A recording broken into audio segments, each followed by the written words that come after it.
I will be talking about OGBV and someone else want to talk about TFGBV and say we are doing different work, you know, and that becomes a problem because part of perpetrators look for loopholes like those. When you are not in harmony in what you're talking about or what you're advocating for or what you're fighting for, then hapo ndo wanapenya katikati yenu, si ndio? And you are the perfect example for this because when you are fighting for the rights of Kenyans in June of 2024, there are those after that Gen Z movement decided they want to infiltrate the movement. Why? Because at that point there was no unified direction. It was just after finance bill must go, then what? You understand?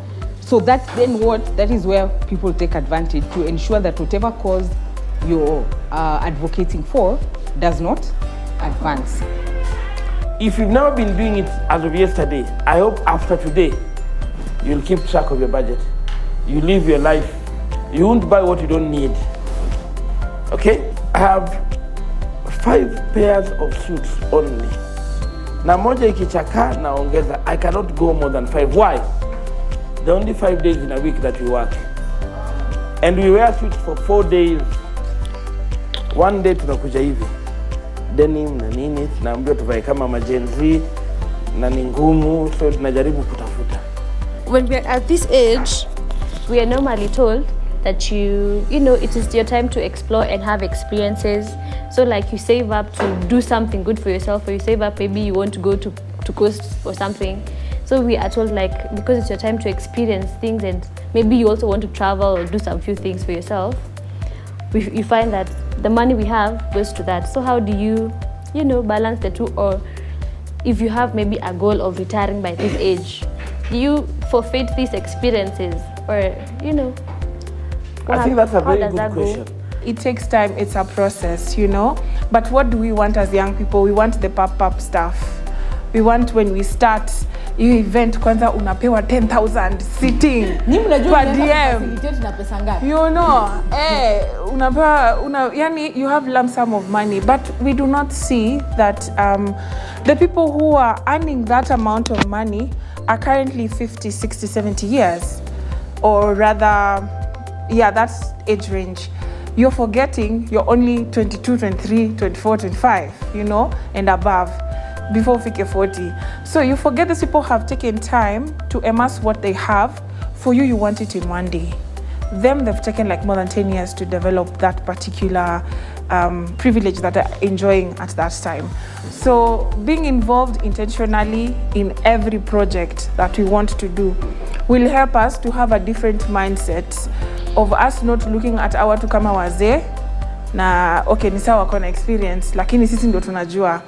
And I'd leave you with one word my mentor normally says, the young people have the energy to run, but the old know the way. So how do we bring the old and the young together for us to be able to walk in one synergy? Because tunasahau, do you know, if you read the history of this country, I love the conversation that you brought. Ata mimi nakuanga zile za, to be honest, I wouldn't want to live abroad, but I would love to go get the experience that is there, come back home running. Lack of interest from students. Ladies hawana political interest. Ama like, hawananga interest. Utaitana watu but wakose kutana. So, atujuangi shida ni gani sometimes. Then, bad leadership.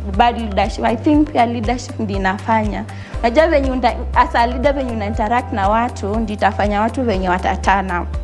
Yeah, the adoption of school policy that is amendable. This is because of the nature of technology. It's always constantly evolving. So I believe when we have an amendable policy, it is easy to have additions whenever new issues come up.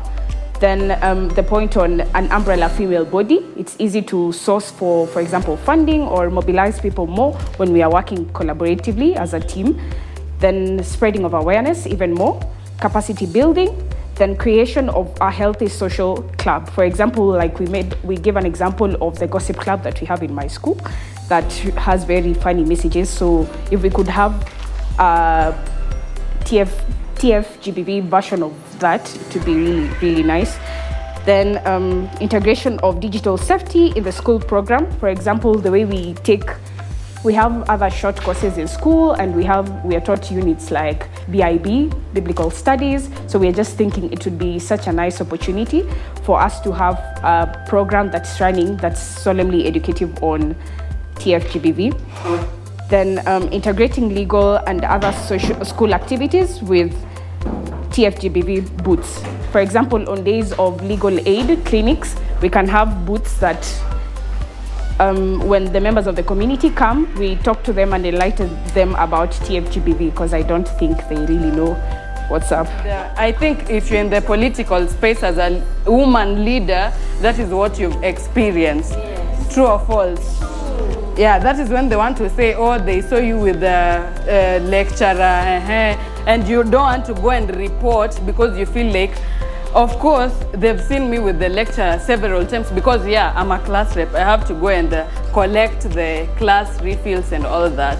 But people will, you know, like, we as, I don't know, we have that mentality that because we are of opposite gender, we cannot discuss Bible verses. It has to end in the, you know. I was the also president. They elected me because they thought I was capable.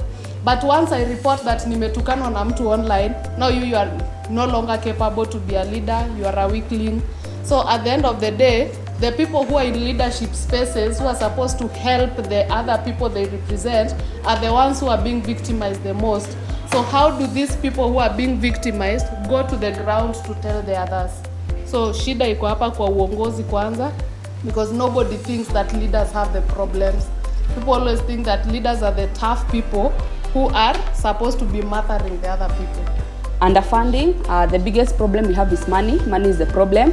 If actually we find funders, then definitely the program would run very smoothly.